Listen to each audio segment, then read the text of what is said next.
अध्याय 3 मैट्रिक्स में आज हम डिस्कस करेंगे आव्यूह का प्रारंभिक रूपांतरण, elementary transformation of a matrix. तो आव्यूह पर निम्न 6 संक्रियाएं कार्य करती है।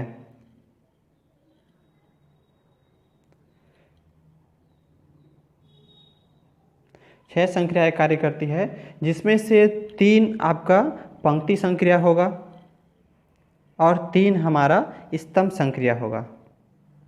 तो ये 3 और 3 टोटल 6 यहाँ पर संक्रियाएं कार्य करेगी। तो चलिए देखते हैं 6 संक्रियाएं किस तरह से कार्य करती है। तो सबसे पहला हमारा जो संक्रिया है वह देखते हैं।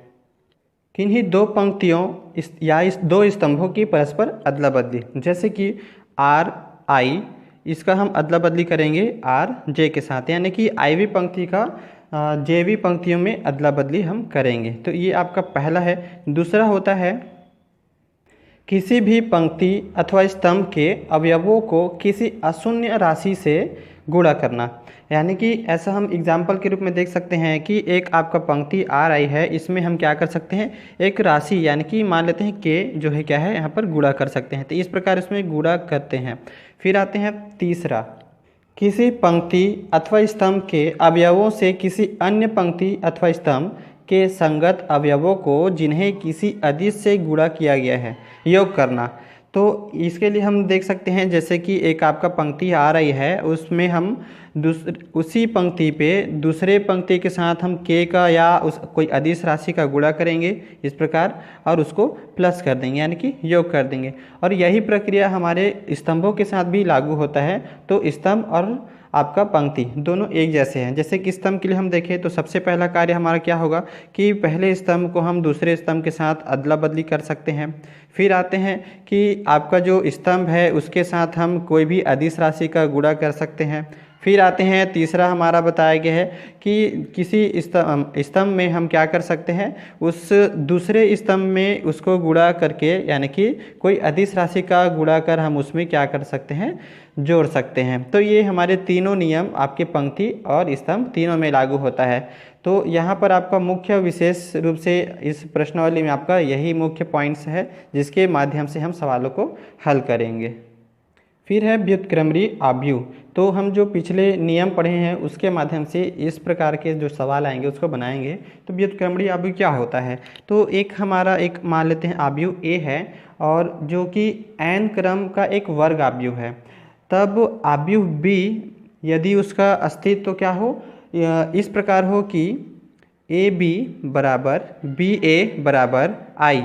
तो इस रूप में हम क्या बताएंगे, तो आव्यूह बी ए का क्या होगा, प्रतिलोम होगा, यानी कि B is equal to A inverse, या तो हम बोलेंगे कि A is equal to B inverse, दोनों एक दूसरे का क्या होगा, प्रतिलोम होगा। तो इस प्रकार से हम व्युत्क्रमणीय निकाल सकते हैं और उसका इन्वर्स का मान हमें प्राप्त हो जाएगा। इन्हीं के साथ साथ जैसे कि ए और a inverse is equal to क्या होता है, आई होता है। तो इन सब का हम क्या करेंगे, प्रयोग करेंगे और प्रयोग करके हम आसानी से सवालों को हल कर सकते हैं। तो आइए देखते हैं प्रश्न में हम कैसे उसको हल करेंगे। तो प्रश्नावली का एक प्रश्न हम ले लिए हैं। पहला प्रश्न है, प्रारंभिक संक्रियाओं के प्रयोग से निम्नलिखित आव्यूहों के व्युत्क्रम ज्ञात कीजिए। पहला आपका आव्यूह दिया गया है 2 1 7 4। तो हम इसे क्या मान लेते हैं, एक आव्यूह ए मान लेते हैं और ए का बराबर हो जाएगा 2 1 7 4। तो इसके लिए हमारा सबसे पहले नियम है, हम इसे ले सकते हैं A inverse is equal to I होता है। तो इसे हम इस रूप में लिख सकते हैं ए इज इक्वल टू ए आई, यानी कि ए इनवर्स को हम इधर लाएंगे तो क्या बन जाएगा, इस रूप में बन जाएगा। अब हम इसके माध्यम से क्या करेंगे, सवालों को हल करेंगे। तो सबसे पहले हम इनके जो मान है उसको यहाँ पर लिखेंगे। तो यहाँ पर हमारा जो ए का वैल्यू है यानी कि मैट्रिक्स है वो 2 1 7 4। फिर आते हैं बराबर ए की जगह में हमें कुछ नहीं करना है, आई हमें पहले लेना है। तो आई का वैल्यू हमें पता है, आपका इकाई आव्यूह है 1 0 0 1 और फिर ए। तो इधर वाले ए में हमें कुछ भी नहीं रखना है क्योंकि इसका वैल्यू हमें निकालने हैं। अब हमें वैल्यू इस प्रकार से प्राप्त करना है कि इसमें संक्रियाओं का प्रयोग करेंगे और प्रयोग करने से ये हमारा जो लेफ्ट साइड का जो भी आव्यूह है हमारा, उसको क्या करना है, इसको आई यानी कि इकाई आव्यूह लाना है। और जैसे ही इसको इकाई आव्यूह लाएंगे, हमारा जो इधर जो आंसर है इकाई आव्यूह की जगह में वो भी सॉल्व होकर क्या हो जाएगा, ऑटोमेटिक उसका आंसर निकल आएगा। तो हमें कोशिश करना है कि हम इसे किस प्रकार से इस रूप में लेकर आएँ। तो चलिए देखते हैं हम संक्रियाओं का प्रयोग करके इसको कैसे लेकर आते हैं। तो ये पहला संक्रिया हम यहाँ पर ले रहे हैं, पंक्ति संक्रिया है। आर का मतलब है पंक्ति, तो यहाँ पर है R2 into R2 minus 3R1। इसका मतलब ये है कि R2 पे हम काम कर रहे हैं और R2 में क्या काम कर रहे हैं, तो देखो यहाँ पर R1 के साथ 3 का गुणा कर हम क्या करेंगे, R2 में घटा दे रहे हैं। तो इस प्रकार हमें ये तीसरा नंबर का हमारा संक्रिया है। तो चलिए देखते हैं यहाँ पर R2 में क्या परिवर्तन हो रहा है। तो सबसे पहले देखिए यहाँ पर हमें क्या करना है, जो हमारा R1 है इस पर हमें कोई परिवर्तन नहीं हो रहा है, तो हम उसे उसी तरह से ही लिख सकते हैं। और यहाँ पर हमें करना है R2 में, यानी कि दूसरे पंक्ति में देखिए क्या हो जा रहा है। तो पहले पंक्ति में 3 का गुणा किए, तो यहाँ पर हमारा हो जाएगा सबसे पहले तो 7 हम लिखेंगे, R2 के स्थान पर 7 है, माइनस क्या करेंगे, तो पहले पंक्ति में 3 का गुणा, तो यहाँ लिखेंगे पहले पंक्ति में 2 संख्या है तो 2 के साथ 3 का गुणा हम यहाँ पर करेंगे और 3 का गुणा कर यहाँ पर घटा देंगे। फिर आते हैं इनके साथ भी वही होगा, तो पहले लिखेंगे 4, फिर ऋण, फिर पहले पंक्ति में 3 का गुणा, तो यहाँ पर भी हमारा हो जाएगा 1 ऋण 3 और यहाँ पर घटा दिए। तो ये हमारा कार्य संक्रिया का हुआ। फिर बराबर जितना कार्य हम इधर कर रहे हैं सेम वही कार्य हमें क्या करना है, दूसरे साइड में भी करने हैं। जैसे कि यहाँ पर 1 और यहाँ पर हमारा 0, चूँकि पहला पंक्ति है इसमें कोई कार्य नहीं हो रहा है, तो यहाँ पर हो जाएंगे 0 और पहले पंक्ति में हमारा क्या हो रहा है, 1 के साथ 3 का गुणा कर हम घटा रहे हैं। उसी तरह यहाँ पर हमारा क्या है 1, तो यहाँ लिखेंगे 1 और 1 के साथ हम क्या कर रहे हैं, तो वही 0 के साथ देखो 0 के साथ 3 का गुणा करेंगे और उसके साथ घटा देंगे। तो ये हमारा संक्रिया का प्रयोग इस तरह से करना है। अब यहाँ पर जो a है उसे भी हम यहाँ पर लिखेंगे। तो चलिए देखते हैं इसमें क्या अंतर आया। तो यहाँ पर हमें क्या प्राप्त हो जाएगा, 2 1 और यहाँ हो जाएगा साथ में यहाँ 6 घटेगा तो यहाँ पर बचेगा 1 और यहाँ पर हमारा क्या हो जाएगा, तो 4 में 3 घट रहा है तो यहाँ पर हो जाएगा 1। फिर आते हैं इधर, तो दूसरे साइड में हमारा 1 0, अब देखो 0 में यहाँ पर -3 यहाँ पर हो जाएगा तो -3 और यहाँ पर हमारा 0 के बाद नीचे हमारा है 1 में क्या करेंगे, 0 हो रहा है ये, तो 0 माइनस करेंगे तो 1 ही रहेगा, तो यहाँ पर आ जाएगा आपका a। तो इस प्रकार आपको संक्रिया लगाते चलना है। फिर हम देखते हैं दूसरा संक्रिया हम क्या प्रयोग करते हैं। फिर दूसरा संक्रिया है R1 में हमें क्या करना है, R2 को माइनस करने हैं। तो हमें पूरी कोशिश करनी है कि इधर जो हमारा अवयव है उसे हम i के रूप में जमाएं, यानी कि इकाई अवयव लेकर आएँ, 1001 ही हमें बनाना है। तो हम यहाँ पर क्या कर रहे हैं, R1 में परिवर्तन कर रहे हैं R2 को घटाकर। तो देखिए यहाँ पर क्या हो जाएगा, तो यहाँ पर हम करेंगे चूँकि R1 में कार्य हो रहा है तो यहाँ पर देखो 2 में हम किसे घटा रहे हैं, R2 को घटा रहे हैं, तो इसके साथ इनको हमें घटाने हैं। तो 2 ऋण 1 और यहाँ पर हो जाएगा 1 ऋण 1, तो यहाँ हो जाएगा 1 ऋण 1 और नीचे जो भी है वही रहेगा, उसमें कोई भी कार्य नहीं हुआ है। बराबर उसी तरह दूसरे साइड में भी हम करेंगे, तो यहाँ पर हो जाएगा 1 ऋण, चूँकि ये ऋण 3 है तो यहाँ लिखेंगे ऋण 3 और फिर 0 में क्या करेंगे, 1 को घटा रहे हैं, तो यहाँ पर हमारा आ जाएगा ऋण 3 और 1 और यहाँ a। इस तरह इसमें क्या परिवर्तन हुआ, तो यहाँ पर घटने के बाद आ गया 1, यहाँ पर हो गया 0, यहाँ पर हो गया 1, फिर यहाँ पर हो गया 1। बराबर दूसरे साइड में हमारा मान प्राप्त हो रहा है, यहाँ माइनस और माइनस प्लस, इसलिए हो जाएगा टोटल 4, फिर यहाँ हो जाएगा -1, यहाँ -3 और यहाँ 1। अब आते हैं दूसरी संक्रिया हम यहाँ पर प्रयोग करेंगे। संक्रिया है R2 में हम क्या कर रहे हैं, R1 को माइनस करें, तो R2 ten to R2 minus R1।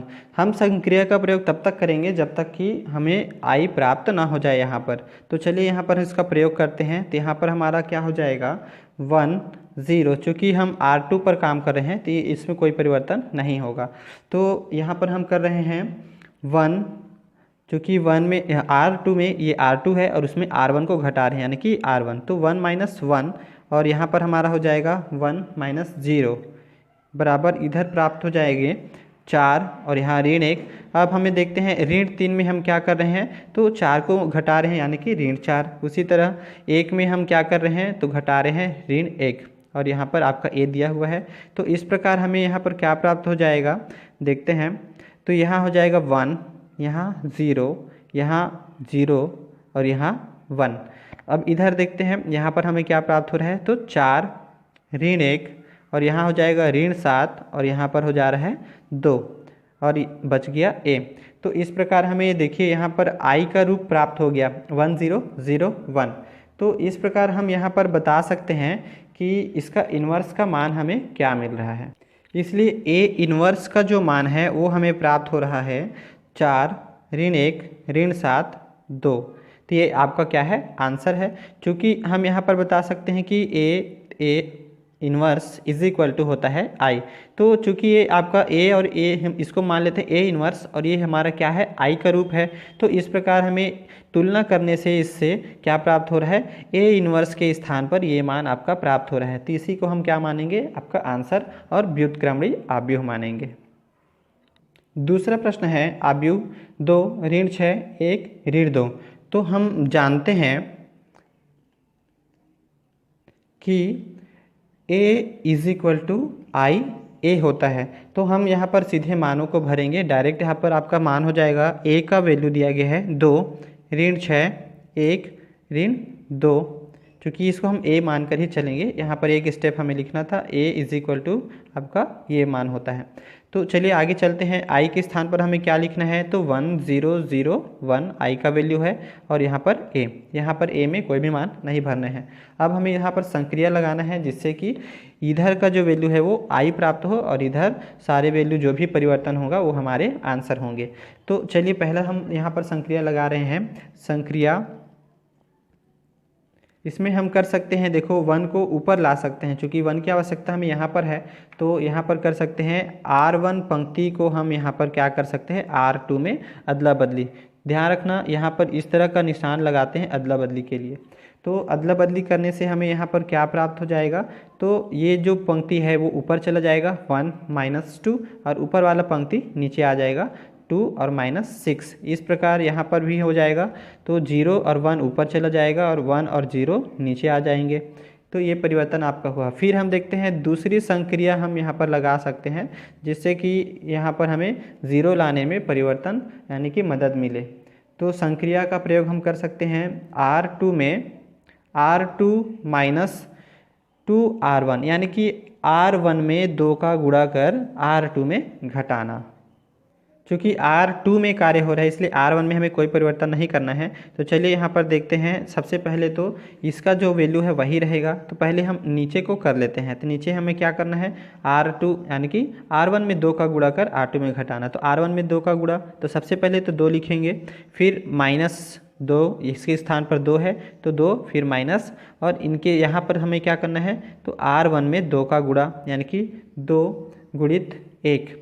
इसी प्रकार यहाँ पर भी करेंगे। यहाँ पर दिया गया है ऋण 6 और ऋण 6 में हमें माइनस करने हैं यहाँ पर 2 का गुणा -2 के साथ।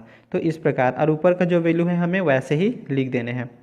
फिर इधर आते हैं, सेम प्रक्रिया यहाँ पर भी करेंगे। 0 और 1 यहाँ कोई परिवर्तन नहीं है।